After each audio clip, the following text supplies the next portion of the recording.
جب کوئی بندہ کسی قبر کے پاس سے گزرتا ہے، کسی قبرستان سے گزرتا ہے، تو وہ قبر والے زبان حال سے اس سے کیا کہتے ہیں؟ میرے والد ماجد رحمۃ اللہ علیہ نے، حضرت مولانا مفتی محمد شفیع صاحب رحمۃ اللہ علیہ نے ایک نظم کہی تھی جو حضرت علی رضی اللہ تعالیٰ عنہ کے ایک کلام سے ماخوذ، کہ جب کوئی بندہ کسی قبر کے پاس سے گزرتا ہے، کسی قبرستان سے گزرتا ہے، تو وہ قبر والے زبان حال سے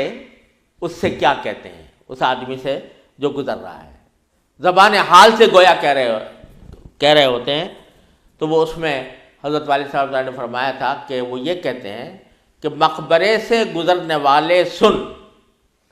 ٹھہر ہم پر گزرنے والے سن،